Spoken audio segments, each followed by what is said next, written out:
predicted, where does money come from? People have this kind of feeling, well, it's the government's in it. No, overwhelmingly, massively overwhelmingly, it is not the government's. It is private banks, which, if you do the research, owned by the same people under different names, the same network under different names. Private banks are creating what we call money out of fresh, bloody air and then charging us interest on it. And it works like this. If you go into a bank and you borrow $50,000, what does the bank do? Does it move precious metal anywhere? I mean, what does it do? What it does is it types into your account $50,000. And from that moment, you start paying interest on $50,000 that has never, does not, and will never exist. Fresh air, theoretical money called credit. This has been allowed to happen because, again, when you do the research, the same networks that control governments and therefore pass legislation to do with banking are the same networks that control the banks and the banking system. Therefore, laws have been passed called fractional reserve lending that allow banks to lend at least, and my goodness, it's at least, 10 times what they have on deposit. So when you put $1 in a bank, that bank can now lend 9/10 that it does not have. Fresh air, figures on a screen. Not only that, you borrow $50,000 from a bank. What does it do? It types into your account $50,000. Okay, now you're paying interest on it. But you take $10,000 and you say, I'm going to buy that car. And you give $10,000 to the guy who owns the car to buy the car off him. Now the guy who's received your $10,000 that was created out of nothing in the original $50,000 now goes and deposits the 10 grand in his own bank. Now that bank can lend 10 times the 10 grand that was created out of nothing in the first place. This is what's going on. And then if you follow one loan, $50,000 or whatever, you follow that through the banking system, and that one loan allows the banking system as a whole to create phenomenal amounts of non-existent money we call credit from that original non-existent credit loan. This is how the banking system, ladies and gentlemen, have taken the world over. Why wouldn't it when they can do that? And there's another little scam here. All written in on purpose, cold, calculated. When you go into a bank and you borrow $50,000, the bank creates, even in this theoretical, ludicrous way, $50,000. But you're not paying back $50,000, you're paying back $50,000 plus interest. The interest is never created, even as credit, which means a simple fact. At any point in time, coldly calculated, designed to be, there is never anything like enough units of exchange, money, in circulation to pay back all the principal on the debt and all the interest on the outstanding debt. Therefore, people losing their homes, losing their businesses, losing goodness knows what else that they've worked for, is built into the system. Now, when you have a boom and there's an expansion of this non-existent, ludicrous money called credit, then Peter Pays Paul hides to a large extent the fact that we're in this situation where the outstanding debt cannot be paid back or even nearly paid back plus interest because there isn't the units exchange to do it. But when you go into a recession or a depression and there is a contraction of those ludicrous units of exchange in circulation, then it becomes blatantly obvious that there's not enough units of exchange to pay back all the interest on the debt and all the principal, and that's why you get this explosion, which we've got now, of people losing their homes, losing their businesses, losing their land, their farms, etc. And all these tent cities that are appearing around the world.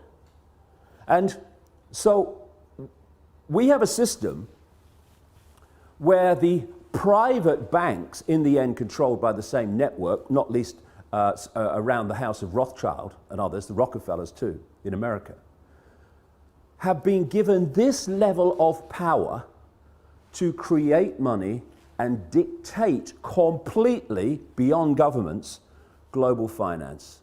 And that's why they're able to create booms and busts at will. That's why when they want to create a bust and a depression, which they have now, what do? They refuse to issue the same amounts of ludicrous credit units of exchange. And what do we call it? Oh, the banks have got a credit crunch. A credit crunch, what's that? It's suppressing the amount of money in circulation, so by definition creating this situation we're in. The whole money system has been designed from its creation to be a system of human enslavement and human control and human suppression.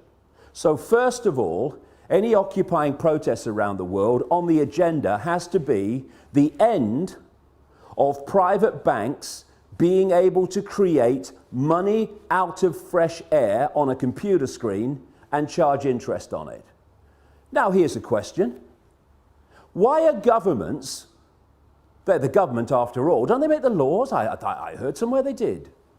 Why are they not creating their own currency interest-free and circulating it interest-free? Therefore, it does the job it's supposed to do, which is to be a unit of exchange to overcome the limitations of barter.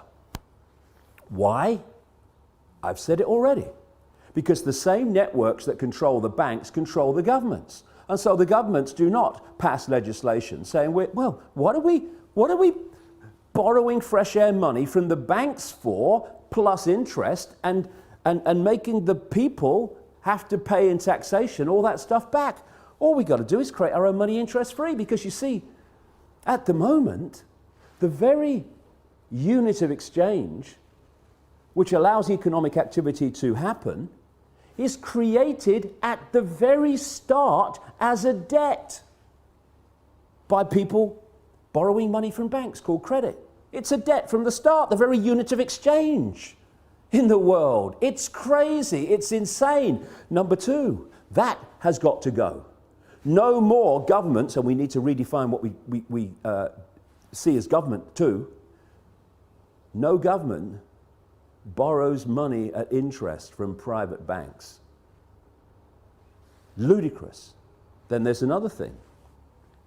Like I say, whether we have a boom or a bust is decided by this very banking system, because they have what they call an economic cycle. It's total corruption and total manipulation. First of all, they put lots of units of exchange out, credit. Oh, you know, you earn 2 and 6 a week? Okay, have this off a £1 million house. Yes, here's the money, take it. And they put lots of units of exchange in circulation. And there's a boom, manufactured, and when people are in a boom and they get confident about their jobs, they go into more debt, bigger house, bigger car, all the rest of it. And then what they do at an optimum point, this is what they did in 2008, is they take or create an excuse to take money out of circulation. Now the economic activity generated by that amount of money in circulation is no longer possible. And we move over here, fishing line coming in now, to a depression or a slump. People do not lose their homes overwhelmingly because they don't want to work anymore. They lose their homes because there's not enough economic activity to generate the income to pay the mortgage. Companies don't go bust because they think it'll be a bit of fun. They go through a bust because there's not enough demand for their products at a time of a downturn when the money in circulation is being reduced. And what happens? The banks that have created this problem in the first place, they take the homes, they take the businesses, they take the land, they take the real wealth for having not been paid back money that has not, does not, and will never exist. This is the power that the governments, controlled by the same network, have given to the banks to control planet Earth.